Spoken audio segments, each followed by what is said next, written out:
Welcome back to From the Shed End. Welcome back to the channel. Welcome back. Welcome back. Happy New Year. Happy new manager. Liam Rosenior to Chelsea.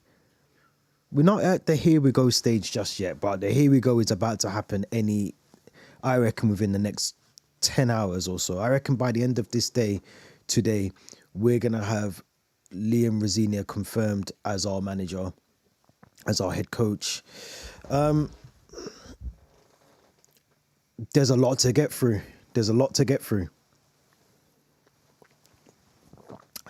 Press conference has just taken place this morning at Strasbourg. Liam Rosenior has gone to say his goodbyes.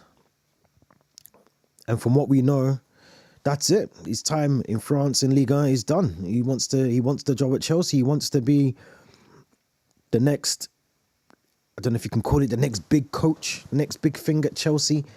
I'll be honest, I've still got a lot of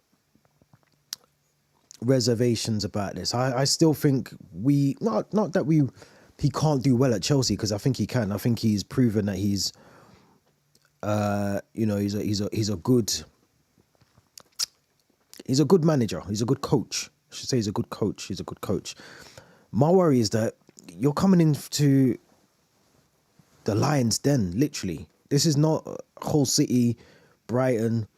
This is not Strasbourg. This is a club that, when expectations are through the roof. Expectations are through the roof. Like, you can't go 3 or 4 games, 4 draws, or 3 defeats and a draw, and nothing said about it. You can't go to Anfield or Etihad or the Emirates and just settle for a point. Those things do not go down well with not just the fans at Chelsea, but now the owners. More so the fans. So, and this is a massive step up. This is not, like I said, this is not Strasbourg. You're coming into a team that is one. Again, I'm not saying it's full of egos, but there's players in this team that are going to demand to start, that are going to demand to play 90 minutes most games. We'll have to see how he handles that. But personally, for me, I think you're coming into the Lions' den. Literally, you're coming into the Lions' den. I still don't know how to feel about it, though. I don't know. Obviously, he's here now. It's going to be. I think the announcement will come today. We know that the caretaking staff that were in charge at Man City will be taking the game tomorrow at Fulham. I think there's a press conference later on. We're going to do the match preview for that later as well. We expect Liam Rosenior and his coaching staff to be in charge for Charlton at the weekend in the FA Cup, the Valley. That should be a really good game for us. But this is just for me. It's just another big red flag for me in terms of the ownership. The sporting directors, Paul Winstanley, Lawrence Stewart. If this is another manager that in 18 months, 12 months time from now, we're still talking about, what's his project, what's his philosophy, what's he trying to do, is he good enough for the job? If we're saying that in 18 months time, now we need to start thinking about the sporting directors and their role and how competent they are to do this job.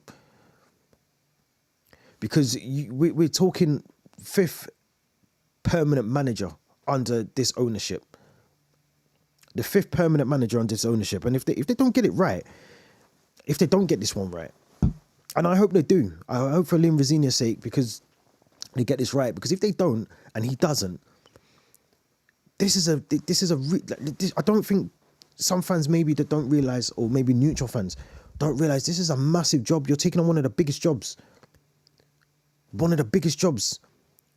Jose Mourinho, Antonio Conte, Carlo Ancelotti.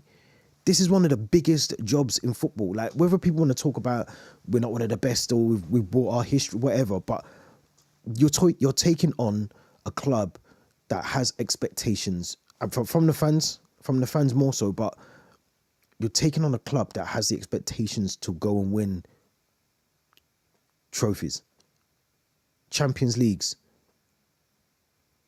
Like, it's through the roof. Like, there has to be an expectation from the manager or the coach. I'm not going to call him a manager, the head coach, his coaching staff, the sporting directors, that those standards are going to be met by those players under this new regime of coaching staff.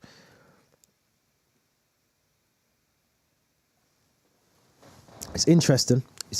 Let's get into some of the press conference, because the press conference from Liam Rosenior did take place earlier on today. Let's see what was said. Let's get into it straight away. Now, it looks like down here, we knew that there was a press conference taking place today.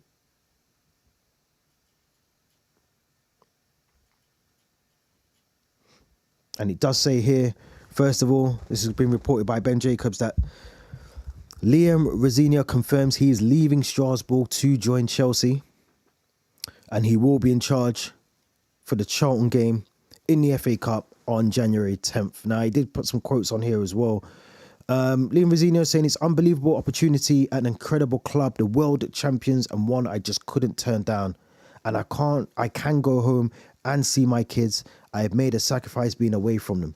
It's been the best 18 months of my professional career here at Strasbourg. I've met the most incredible people, and none of that happens without the hard work from everyone connected to this football club.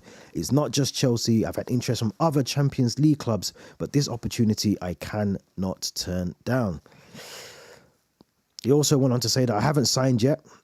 I have verbally agreed with Chelsea. Everything has been agreed with them. Probably go through in the next few hours. Like I said, I think personally we'll get that sort of, here we go. We'll get that, I think, within the next couple of hours. By midday, I think we'll have that announced. And then it goes on to say about his coaching team that's there as well. Justin Walker, Khalifa Cisse, Ben Warner also be joining. And then Rosenior adds he doesn't view it as disrespectful that Chelsea have headhunted him from a fellow BlueCo club. The fact I'm here, in terms of speaking from France, I'm trying to show as much respect as possible. It's the opposite. It shows huge respect, not just for the work that I've done, but for everyone connected to the club, because Chelsea could pick any coach they wanted in the world. Could they though? Could we actually really choose any coach? Nagelsmann, Hansi Flick, they turned us down. I don't think, I worry when I hear things like that. I worry because we don't have a say in who comes and manages our football club anymore. We don't. We generally don't. We used to. But as time is going on and time is progressing, managers are looking at this model, this thing that Chelsea Football Club are trying to do now, and they're probably thinking, I don't want any part of that. I don't want to ruin my CV or, waste 18 to 24 months of my managerial career going to a club like Chelsea where I don't have a final say on things. I don't have an input on transfers. I'm being told who to play. I'm being told who to rest. Managers looking at that from the outside thinking, actually, do I need that hassle? Now, if the rumours are true that 14 million compensation was on the table for Maresca and he walked away from that tells you how bad things are. So I don't agree with that in terms of they could have had any, we don't have any pick of any coach that we want in the world, because the job isn't as lucrative as it used to be in terms of the ambitions aren't being met by, they don't align. What we see as fans and what the owners want in terms of the vision, in terms of objectives, clearly doesn't align with what they both want. So I don't think that's a true statement there from him that the Chelsea could have any coach they wanted in the world. I don't think that's possible. It says here as well that Liam Rosenior says he couldn't turn down Chelsea.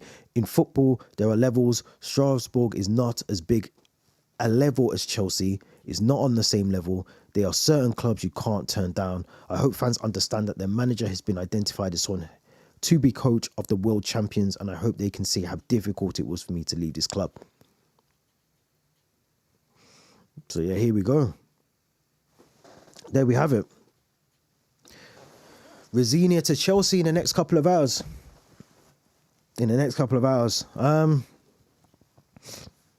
I just worry. I do worry about him. I don't know. One thing I do want to say though is it is refreshing. We talk about a lot about, and I did a piece on this on our Substack. If you got Substack, make sure you subscribe. We'll go through the Substack in a minute actually. But one of the things that I kind of wanted to talk about in that Substack, and I pinpointed it on there, was the diversity in football, especially in managers. It's very low. Referees the same. And I think it's refreshing to see someone like Liam Rosenior back in, not just in the top flight of English football. You know, you got to go back to, I suppose, Chris Houghton, the last probably black manager that we had at the top level. Darren Moore's obviously floating around. He's been in the Championship, but to see Rosenior back at, in a top club in the Premier League, this time as a manager rather than as a player. Yeah, it's interesting. I do think, though, again, my worries come from the fact that he's done well with Strasbourg. I think they're 7th in Ligue 1 at the moment, but I think back to his time at Hull, okay, they missed out on the playoffs. One thing I will say, though, is there's a lot of pros players, Shay Given, Wayne Rooney being two of them, and Wayne Rooney worked with him at Derby as well, so we have to remember that. But there are ex-players, ex-pros coming out, and they are saying the right things about him, which just filled me with a bit of joy. That does fill me with a bit of joy, because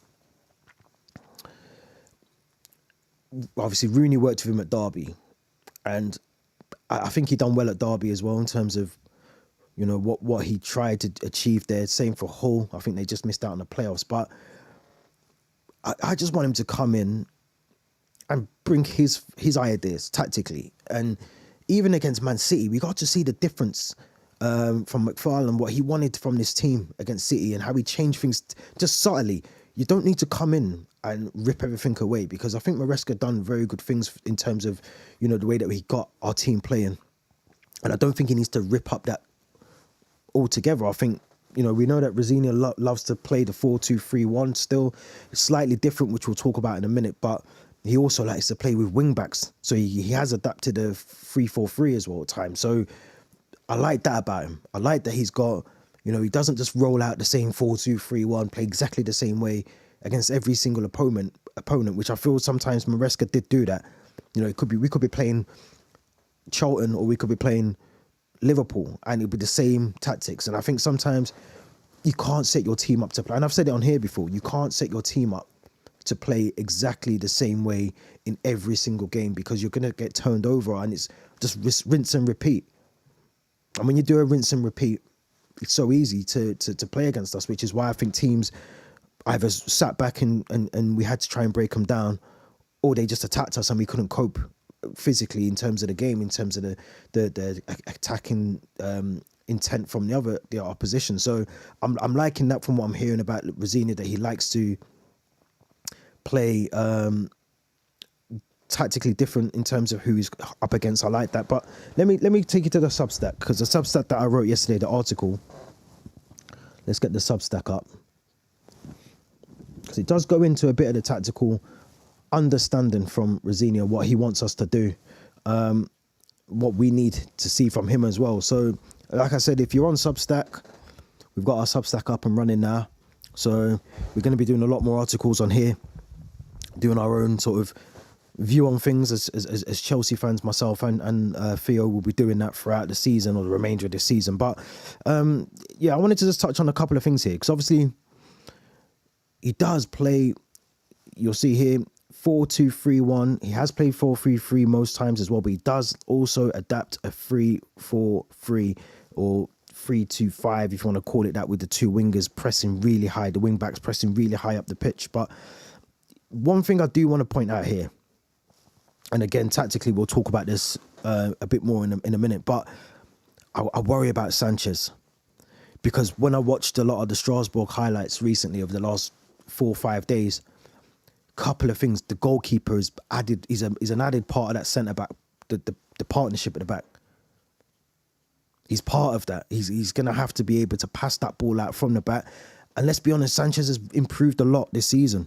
He's improved massively this season. But just watching the Strasbourg games, the goalkeeper almost theoretically becomes a centre back. I mean, look, you can see in this image here. And that worries me a bit. That does worry me a bit, because you've got to have a confident goalkeeper. I wrote it in here. The keeper basically is an extra outfield player and build up. Turn it into 11v10 edge. They bait presses to slice through lines, and he's been big on giving young players a shot. Strasbourg's got one of the youngest lineups in European football. He still does invert the fullbacks from time to time, very much like, as I've said in here, De Zerbi and Pep do. Again, a worrying thing, which when you invert your fullbacks, we got to see it a lot in the last season with Maresca, is one mistake and you're open at the back, and it's very easy. In fact, even this season, going back to the game at Old Trafford with Sanchez being sent off, and it was numerous times before that as well, but how easy you can get caught out if you lose possession by playing in this way and not, I don't want to say not being focused enough, but you've got to be prepared. Risk and reward is probably how I would do it, because if you get the ball forward and you can progress it and you can get it up to the attacking players, and of course it works in your favour, especially if you're scoring goals. But if you lose, I mean, I said it here as well, if teams beat the press, they can look shaky, and sometimes the bold passing leads to sloppy giveaways. Plus at Hull, they created loads but didn't always finish, and that's one thing that we don't do in our team at the moment, is we don't finish games. We don't score goals enough, or we don't take the chances. I feel against City at the weekend, not that we could have gone on to win it, but I think back to the Pedro Neto opportunity. I mean, yeah, that has to be a goal. That has to be a goal. How he skies it, doesn't get it on target against Man City, but those little things are going to be so critical and crucial, even more so, I believe personally, in the way that we want to play under Liam Rosenior, that, you know, the high press of the wing backs, if we're playing wing backs, or even if it's wingers, where I think Neto and Gusto will thrive in this tactical battle, hopefully with Rosenior once he gets his ideas across. But the attack has got to be more clinical in front of goal. And I don't think that's even a tactical thing. I think that's just a attacking thing. He has to be better in front of goal. It's basic stuff. Yeah, I mean, look, I kind of touched on a lot of this yesterday in this article, but, you know, like I said, it doesn't need to be a massive, you know, stop and reset the whole tactical ideas from what Maresca had, because I think a lot of it is still going to be possession-based football. It is still going to be a lot of inverting the fullbacks. I think one thing I will say about Rosenior, you know, I think he's done this, I put it in this article here, you know, Jadon Philogene, and also when he was at Hull City, and also Andre Santos when he was at Strasbourg last season, he does like to instill a lot of winner's mentality, be brave in some of the younger players. And this is where I'm hoping the likes of Jamie Gittins, the likes of Andre Santos, Esteval, even a Cole Palmer, you know, this could be just a new lease of life for them, a new little bit of fresh air for them to kind of get themselves, especially Cole Palmer. Because Cole Palmer, if we're being honest, hasn't looked himself. I still think he's a bit, could be still injured, I don't know, but he doesn't look himself. So I'm hoping when he comes in as the head coach, he can come in and get some of these players playing to the ability that we, like Gittins. I think Gittins for me has got bags of ability, bags of talent, but we're just not seeing it. We're seeing glimpses of it, but we're not seeing it enough. Maybe a Garnacho as well. But this is where I think we'll see if this job is too big for Liam Rosenior, because if he can't handle the likes of Enzo Fernandez, for instance, he can't handle a Garnacho who, like I said, is probably going to want to try and impress and improve and want to play every 90 minutes. You know, we've got in terms of attacking, we've got a big squad. We've got a massive squad, actually, in terms of our attackers, our wingers, you know, who can play in a 10. So, man management's going to be massive, I think, very much so like it was for Enzo Maresca. But I feel like with Maresca, not that I think he dealt with it in the best way that he could. I don't know about Rizzi. And again, I'm not saying I've watched every Strasbourg game, because I haven't, but just knowing how he is in terms of how he spoke to the press, how he's spoken in interviews, I do question if he's got the ability to handle big personalities, big egos in that dressing room. So we'll have to see. Look, bigger managers have failed, but I did write a piece on here as well around some fans as well, the skepticism amongst some supporters, obviously. Look, I mean, this is a manager. He hasn't managed in the Premier League. And it hasn't even been any... I mean, he said just then in the press conference this morning that he's been linked with other jobs in Champions League. So, I mean, look, if he's saying that he's been given opportunity to play to manage in the Champions League, then fair enough. But look, he's I put in here as well, his wins are from the Championship and they're decent, but they're not elite in terms of Liga. He got sacked from Hull.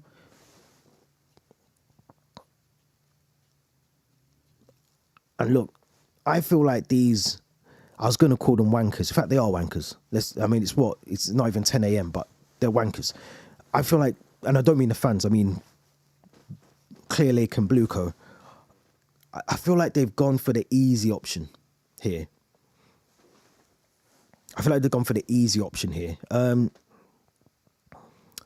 Big up to Woodshedder as well in the chat. Thank you very much for the subscribing.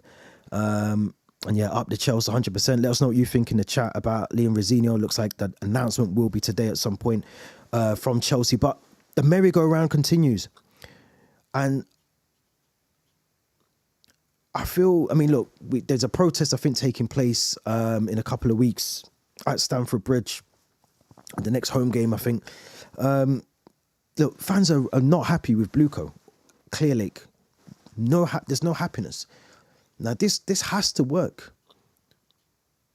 This has to work.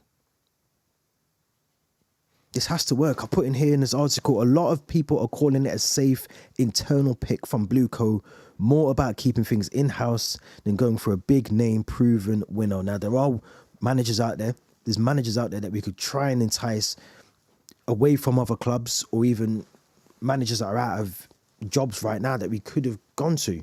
That for me would be a better fit than Liam Rosenior, but we are where we are. After the manager merry-go-round lately, fans just want consistency and hardware, not another project. I put here as well that you'll see over social media and fan sites worries about whether this tactics hold up against top sides, if he can handle big personalities in the squad, and if he shows a lack of real ambition from the club. Yeah, I agree. I mean, this is what I'm reading this back and I'm agreeing with my own words. There's a sense it might mean more tinkering instead of a proper push, and Strasbourg fans aren't happy about losing him, which underscores how messy this multi-club setup can get. We'll have to see. But I generally think it's a massive job. It's an absolute massive job. It's a jump up. Yeah, Martin in the chat saying, I'm not sure he'll last long, but I'm backing him up the Chelsea. I was just about to say that's all we can do.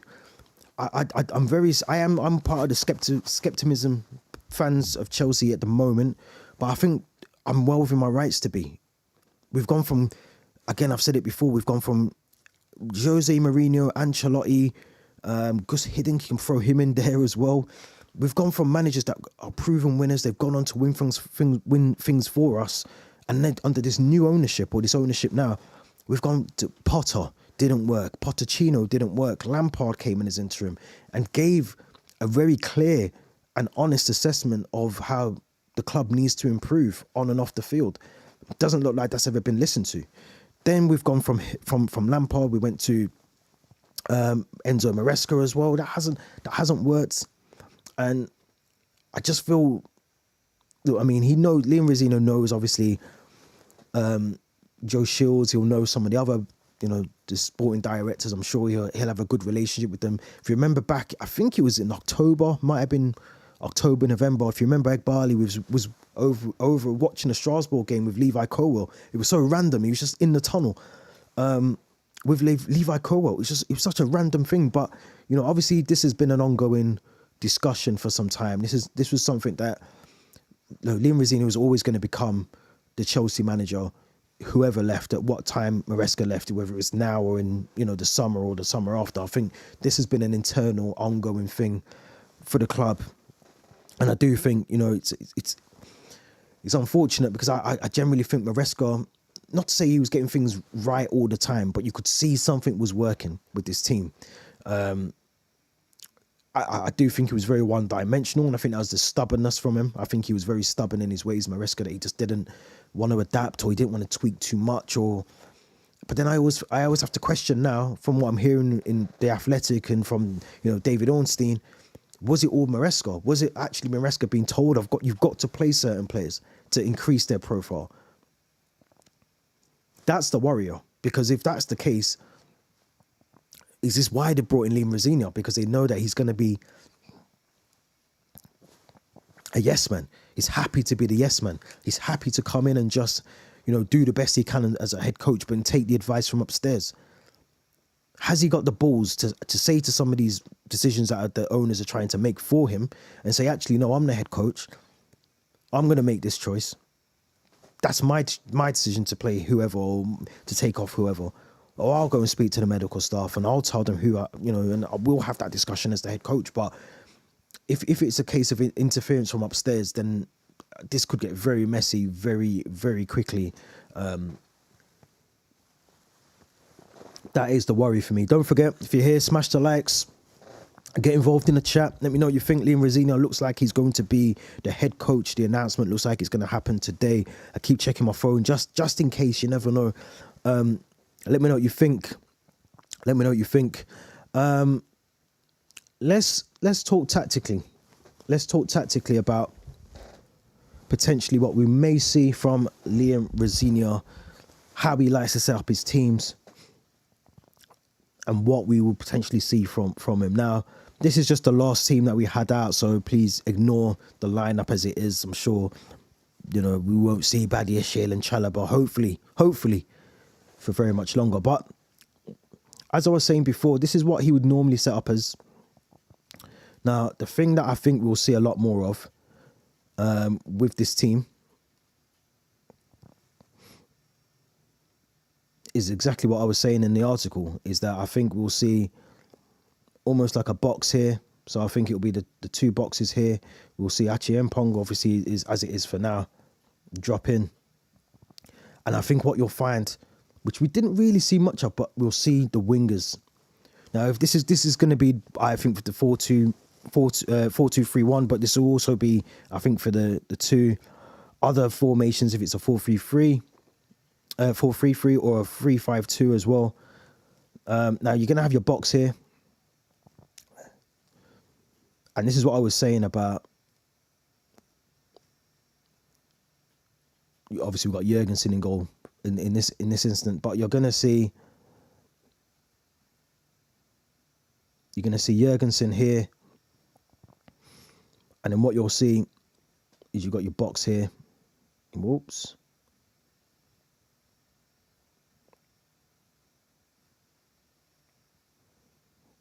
And this is going to be the key thing. So your two here of Palmer and James, or whoever it will be at the time, they're going to be doing a lot of the legwork here. You're going to have your two supporters here in terms of, as it is at the moment, Achiempong and Fernandez. You're going to have Gusto, Badiashile, as we've got him here. This is obviously the last game, so again, please ignore the lineup. But these two here are going to be so crucial. So crucial. And it goes back to what I said earlier. In possession, brilliant. I love this. I love what we're seeing here, because I think the two here will supporting Pedro Neto. You got the two here, Neto and Esteval. And they'll be doing a lot of the work in terms of bringing the ball into this area here and supporting in here. You'll have Gusto pushing high up. This is what from what I've been watching for Strasbourg. This is my worry when I said about Sanchez, because he'll be playing literally where he is on the screen. Now, if we would lose the ball during transition of it, this is where I worry about the likes of Sanchez or Jurgensen, whoever's in goal. This is where I worry about them, because I think we're not good at recoveries. We've seen that a lot this season. We're not good at recoveries. This is where I think it'll be crucial to see how, for instance, the likes of Reece James and whoever's in that midfield, whether it's Palmer, whether it's whoever it is, how they adapt to this, because we have to get the best out of Esteval and Neto. In fact, whilst we're here, let's just go through what I would do for Fulham tomorrow while we're here. We know that it's obviously not going to be Liam Rosenior in charge, but whilst we're here, we will do the full preview later on, so there'll be a preview video that comes out. Yeah, big up to DJ Savage, Blues6293 in the chat. So, yep, all confirmed now. Heard Rosenior press conference, seems very confident. I agree, though. I don't think it is the right time for him to come to Chelsea now in his career. I have to agree. I have to agree with that. I'd love to have seen him come into the Premier League. It was never going to happen because he's under the BlueCo umbrella, so this is never going to happen. But I would love to have seen him come in, or even take another job in Europe. That's a bit more of a step up from Strasbourg, and that's no disrespect to them at all. But come up to another level and then take this job on. Because I think the jump from where he is now to, it's almost a little bit, if I'm going to compare it to someone, it's a little bit like Graham Potter. That's the vibe I'm getting. And let's not forget, Liam Rosenior used to play for Brighton. This is the Brighton way.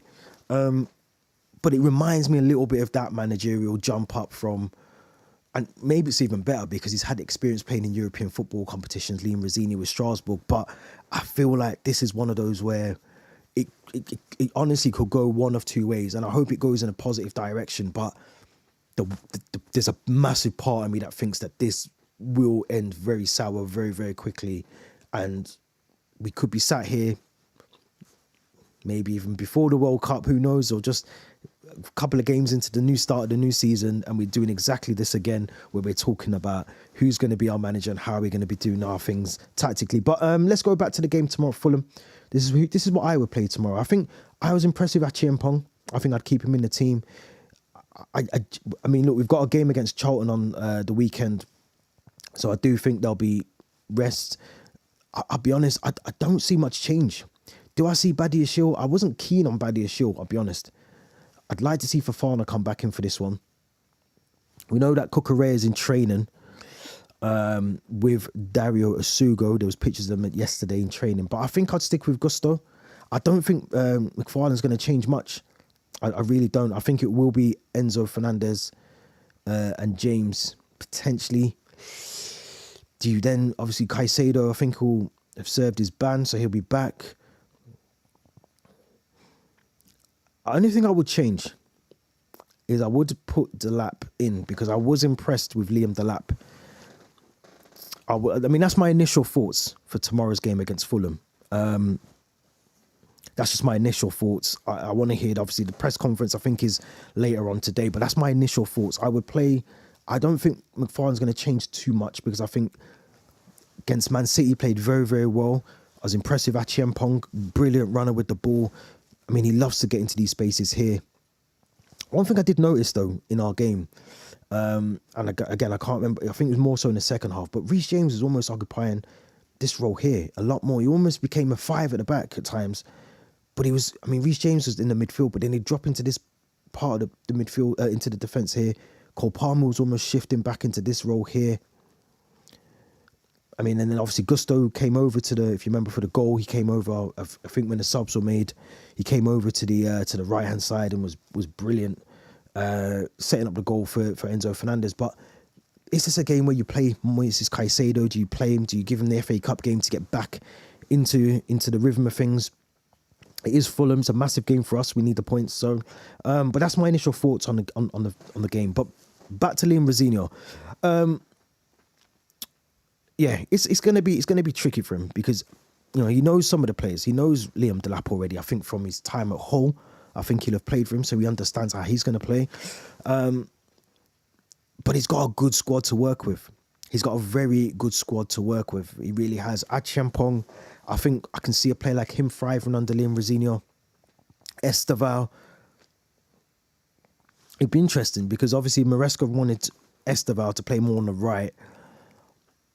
And he did say eventually the physicality of the game will mean that he'll move into that 10 role. Cole Palmer used to play as on the right-hand side. He then got moved into the 10. I wonder if we see a change. I wonder if we see... Because I said this on the weekend, that we need to see Esteval more central.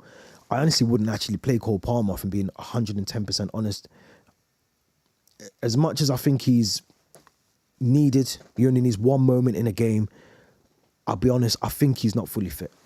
That's what I'm putting down. I mean, the last 2 games he's played, he's not really been effective. City was poor. He got subbed off the last 2 games before that. I just don't think he's fully fit. And I think we need to, very much like we did with Reece James and Wesley Fofana, over the last 12 months or so, we need to manage his minutes. I think Cole Palmer, maybe you give him a run out, give him 30 minutes. Tomorrow you give him an hour, maybe the full game against Charlton at the weekend. But I just don't think he's fully fit. I really don't. Yep, I agree with that as well. I feel like the owners are setting him up for failure. I hope not, because I think he's a good young coach, but not for Chelsea. I agree with that in terms of Liam Rosenior. I think they are setting him up a little bit, but I think they've also thought, you know what, this is just the best we can do. I was reading yesterday that they were working out a compensation package between Chelsea and Strasbourg, and I just thought, but it's almost like taking a £5 out your coat pocket and putting it into your jeans pocket. You're paying yourself. Like, well, what are we doing? It didn't make any sense. But no, I think he's been, not that he's been set up to fail. I think he said it in his press conference this morning. It's a job you don't turn down. He'd be stupid to turn this down. He would be absolutely stupid to turn down a job where, I'm not saying that he's never going to get the opportunity again, but how do we know if he turns his job down? I'll be honest, I don't think he even had a choice. I don't think he had a choice. And I don't mean didn't have a choice because it's too good to turn down. I think they said, you're going to be the next Chelsea manager. It's almost like a promotion in work. Like you're getting promoted. We're not asking you, we're telling you, you're going to be the Chelsea manager. I generally don't think he had an up. And maybe he did, but I just feel like this is one of those things where you can see why Strasbourg fans are pissed off. You can see why they're protesting.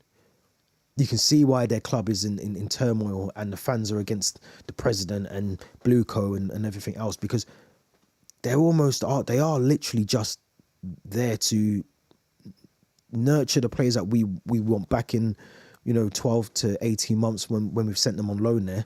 Mike Penders will be another one. I'm sure he'll come back in the summer and be potentially #1 goalkeeper at Chelsea. But now they're doing it with the managers as well. Now they're midway through a season. They're trying to push into Europe. They're 7th in league. Now you've just taken a manager that's trying to get them into European football. And I don't know who's going there. I've heard Gary O'Neill's name linked.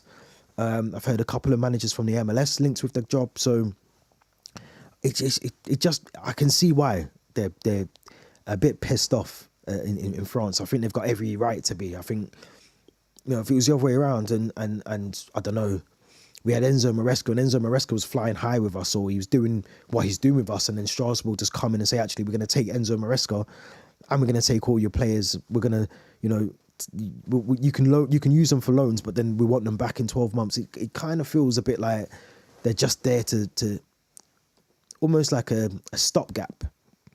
This is like a stopgap for players. It's a stopgap for the managers and the head coaches that go there.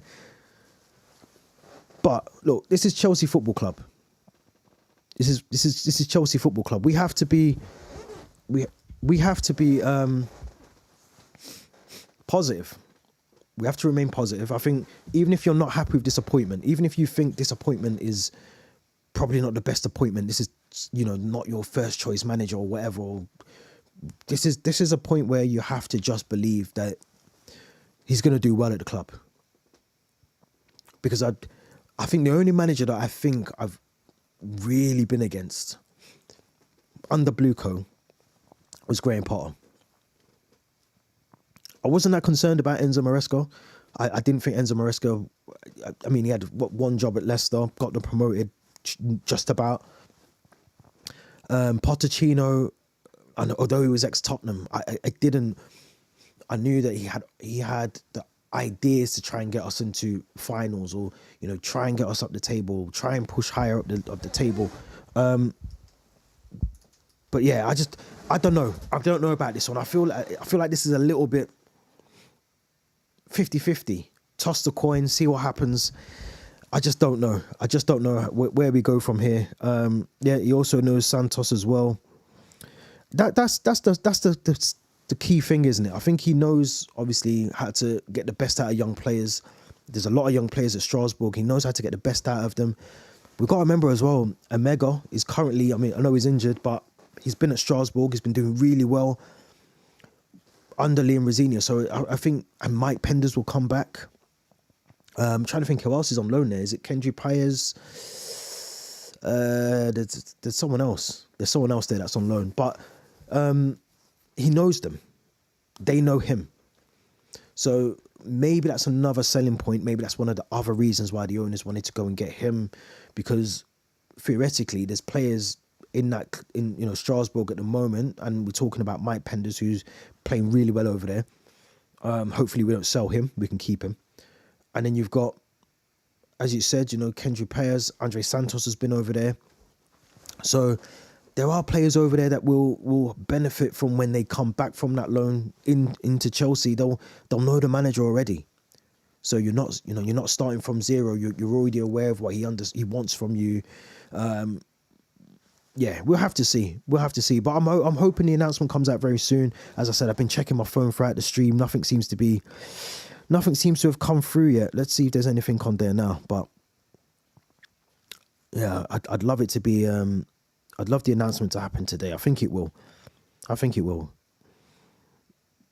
Because the social admins have been doing everything possible to keep us checking our phones. The amount of notifications we got yesterday from Chelsea, I was waiting for it to say, welcome Liam Rosenior, but he never.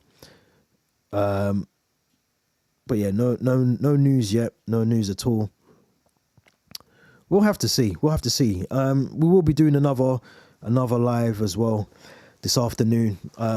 So make sure once we've had the press conference, we're going to do a live predicted lineup, predicted score for Fulham. So make sure you come back and join us for that one as well.